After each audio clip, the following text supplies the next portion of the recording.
আজকে আমি fried rice করবো, তার জন্য নিয়ে নিয়েছি চাল। 1 ঘন্টার উপরে ভিজিয়ে রেখেছিলাম। কেটে রেখেছি সবজি, ক্যাপসিকাম, গাজর। জল বসিয়ে দিয়েছি, আর পাশে কড়াইও বসিয়ে দিয়েছি সবজিগুলো ভাজার জন্য। দিয়ে দিচ্ছি কড়াতে সাদা তেল কিছুটা পরিমাণে, আর দিয়ে দেবো কিছুটা ঘি।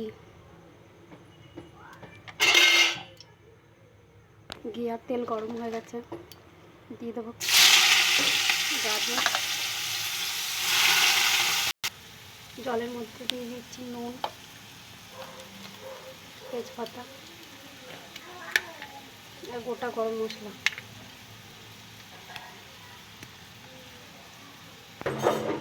দিয়ে দেবো ক্যাপসিকামগুলো।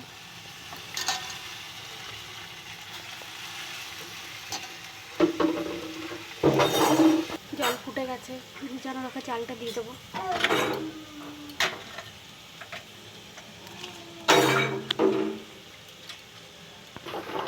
উপর থেকে দিয়ে দেবো একটু সাদা তেল, ভালো করে নেড়ে দেবো।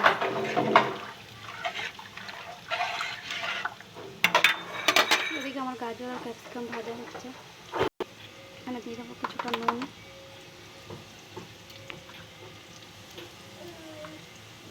চাল ফুটছে।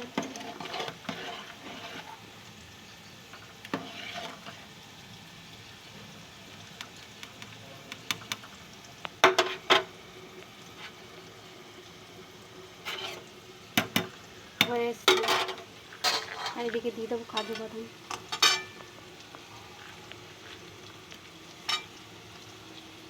আর কিশমিশগুলো।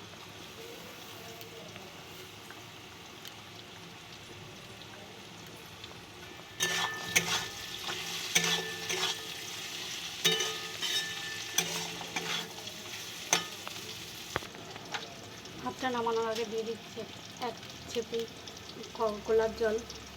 এখানে দিয়ে দেবো গোটা গরম মশলা। এদিকে আমার ভাতে মাড় ঝরানো হয়ে গেছে।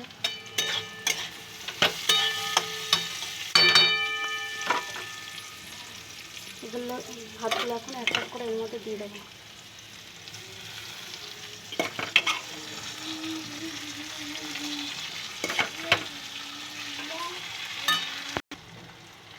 আমি উপর থেকে ছড়িয়ে দেবো হচ্ছে নুন। দুটোতে একবার নুন দেওয়া হয়েছে, তাই স্বাদ মতন বুঝে নুন দিতে হবে। আর দিয়ে দেবো চিনি। চিনিটাকে গুঁড়ো করে নিয়েছিলাম হালকা।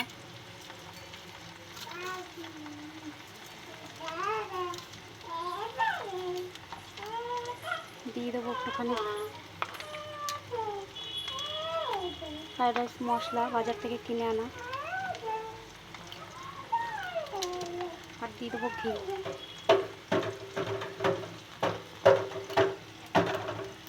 নেড়ে দেবো,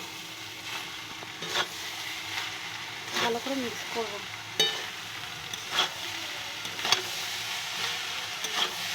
ঘি লাগলে পরে আবার দেবো।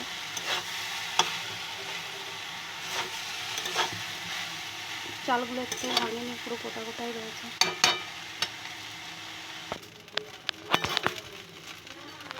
আমি 2-3 বার নেড়ে দিয়েছি মাঝে, আর একটু ঘি পরে দিয়ে লাগবে বলে দিয়ে দিয়েছি।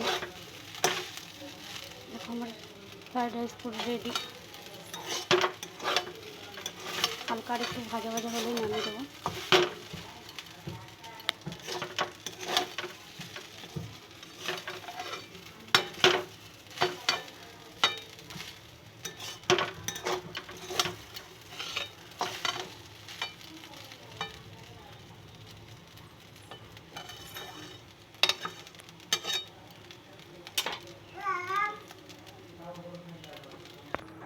Fried rice ready.